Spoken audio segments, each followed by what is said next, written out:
Бұл қасқыр терезе жуатын жұмыста істейді.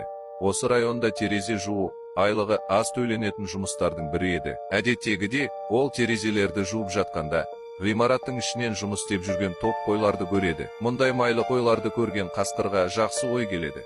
Ол келесі күні өз жұмысын тастап, қойлардың қасына жұмыс жасауға кіреді. Құлақтарын артқа жасырып, кәдімгі күшік екенін көрсетеді. Және бастығы оған сеніп, оны жұмысқа алады. Келесі күні қасқыр жаңа әріптестерімен көрседі. Бірақ әріптестері оның жыртқыш екенін іштей сезген еді. Өз жұмыс орнына отырып, бауыздайтын құралдарын тығып қойып отырғанда, бір ақкөңіл қой оған қалай жұмыс істеу керектігін үйретеді. Қойларды қалай өлтіретінін жоспарлап қойған қасқырды ақкөңіл қой оятып, оны өзімен бірге ертіп алып кетеді. Сөйтсе қой қасқырға күшіктерге арналған тамақты көрсеткісі келген екен, және бұл тамақ қасқырға ұнап қалады. Қарны тойып алған қасқыр енді жұмыс жасап, үйренісіп келе жатты. Оның күннен күнге жұмыстастарымен қарым-қатынасы күшейе бастады. Неге дейсіздер ме? Себебі қасқыр енді тамақ жағынан мүлде алаңдамайтын еді. Қойлармен қарым-қатынасы күшейгені соншалық, тіпті туған күндерге де қатысатын.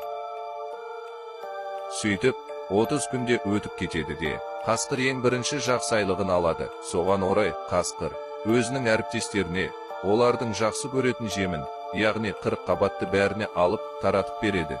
Сол күні кешке қарай қасқыр әдеттегідей жұмыс жасап отырады. Бірақ қасқырдың қарны қатты шұрылдайды. Ол енді тамағын алайын десе, орнында жоқ. Ол бәрін осы уақытқа дейін тауысып бітірген екен. Тамақтың жоқтығына қасқыр өте алаңдап кетеді. Себебі ол өзінің достарындай болып кеткен әріптестерін жеп қоюы мүмкін. Ол мұндай зұлымдыққа бармау үшін барынша олардан алшақтап, лифтке қарай қашып кетеді. Енді біреузім қалдым деп ойлағанда, оның қасына топ қойлар шұбырып жетіп келеді. Ақыры ең соңында қасқыр шыдай алмай, топ қойларға шабуыл жасайды. Бірақ 1 минуттан кейін бастығы оны қылмыс кезінде кезіктіріп қалып, жұмыстан мәңгі бақи шығарып жібереді.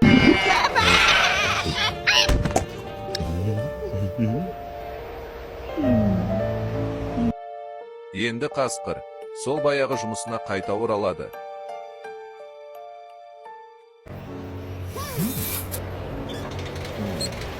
Бірақ соңында терезе жуып жатып,